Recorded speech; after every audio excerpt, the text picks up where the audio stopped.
From a basketball coaching perspective, something really interesting happened this NBA season. There was an offensive concept that quickly gained attention around the league, and the concept was first introduced to the NBA by the Memphis Grizzlies last October. The concept is incredibly simple. On a drive, everyone moved the direction of the drive. Now this concept is seen as unusual. Here's what Draymond Green said about the Grizzlies offense earlier this season. They came right out the gate. I was just telling CD. They came right out the gate and was like, yo, what they're doing is weird. What was so weird about their offense? Well, like if one guy drives right, the whole thing moves right. Like,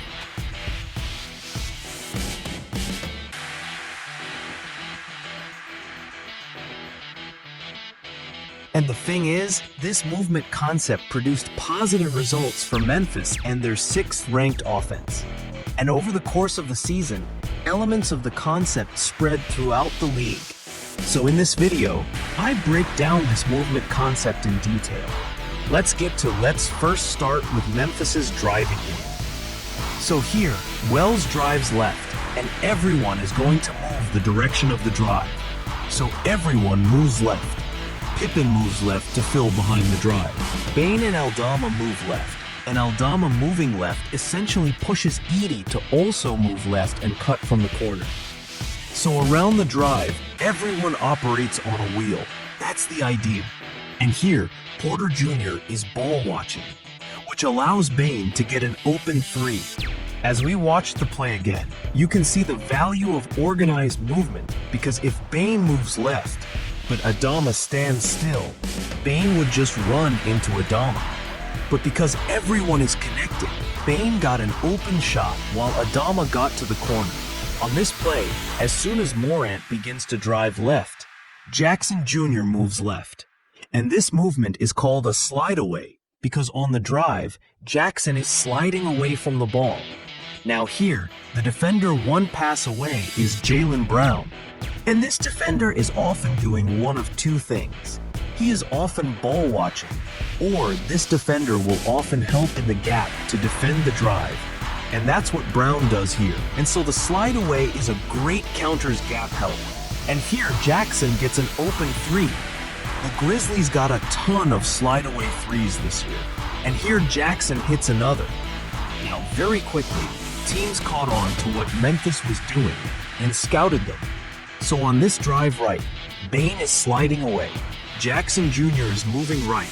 And by the way, this is called a weak side corner cut. And here, the Rockets have it scouted, so they take away the relocations. Thompson sticks with Bane and Eason takes away the cut. But Memphis is fine with this, because now Kennard has a big gap to drive through, as the relocations are occupying the help defenders, and Kennard gets a layup. The slide away and weak side corner cut combo makes a lot of sense, because the player one pass away is moving away from the ball and staying spaced, and the cutter is cutting behind the defense. This pattern naturally creates space for the drive, which is what happened here. So we've talked about the slide away and the weak side corner cut. Now, let's get to a few other key movements. The next one is the fill behind. So here, Pippen drives right, and Jackson Jr. is going to move right and fill behind the drive.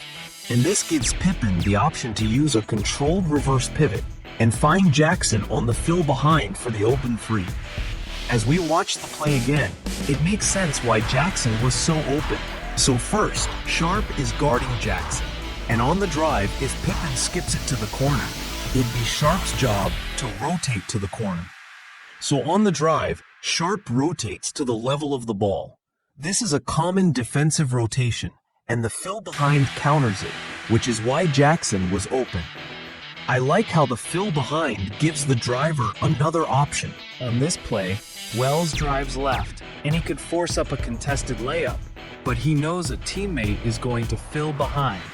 So Wells uses a reverse pivot and plays off 2 feet. By filling behind, Bane is creating an easy passing angle for Wells, and Bane is creating separation from his defender. This was a good possession for Memphis. As we watch the play again, it's also worth noting that as Wells drives left, Kennard will move left to get all the way to the corner, but he does not automatically cut. The Grizzlies would weak side corner cut, but Kennard is on the strong side and one pass away, so a corner cut isn't triggered here. The strong side corner cut doesn't work as well because the cutter and the driver would be right on top of each other.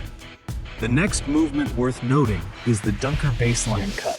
So here, Jackson drives, and if Eddie simply stays where he's at in the dunker, he'd be getting in the way, but Edey follows the rule.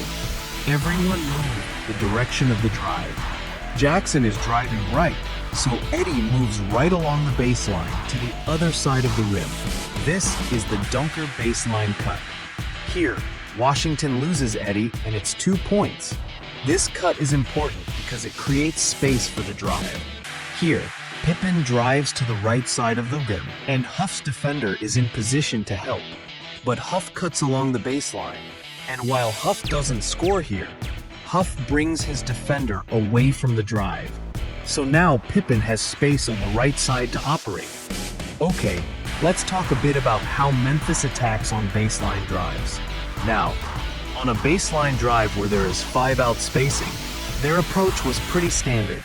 Here, there are 5 guys spaced beyond the 3-point line, and as Bane drives baseline, this is what they wanted.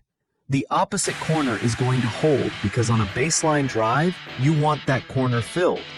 They want the opposite wing to 45 cut, and this is a common cut you see. Here the top stays on top, and here Huff is on the right wing, and he's going to fill behind and get to the corner. That's the blueprint. And the 45 cut is great because on a baseline drive, defenders tend to turn their heads and look at the ball. And here Clark scores on the 45 cut. What's more unique is how they moved on baseline drives when they had 4 out spacing. So here, Huff is in the dunker spot, so they have 4 out spacing. And as Pippen drives right along the baseline, Huff is going to move to his right and get to the corner. Kennard moves right to get to the wing, and Adama, 45 cuts. And here, Huff gets an open 3. Now, as we watch the play again, imagine this. On the drive, Huff stayed near the paint, and Kennard and Aldama just stayed where they were. That's fine, but it lets Charlotte rotate and execute their shell defense drill they've practiced 100 times. Because when teams practice shell defense, the offensive players don't move. So by moving the direction of the drive, Memphis takes Charlotte out of their comfort zone. And here, Charlotte gets confused. Also, on this play, if Huff just stays put or maybe flashes middle, there'd be no room for a 45 cut. It would just be too crowded inside.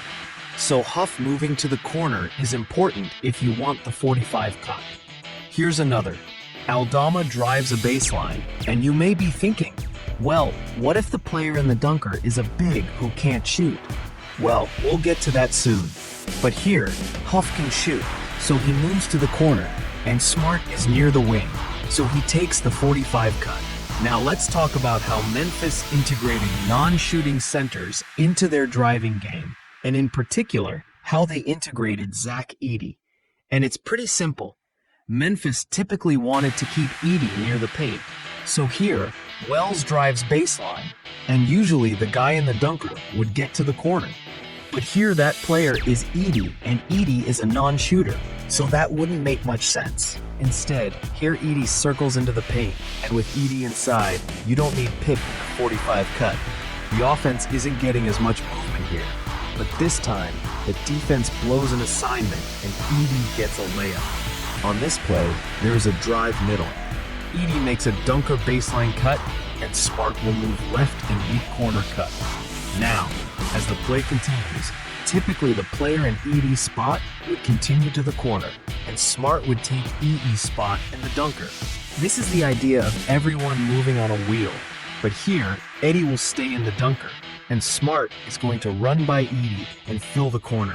Now conceptually, this is not ideal with 2 players crossing paths like this, but to incorporate Edey, this is what Memphis did. Smart can shoot, so he gets to the corner.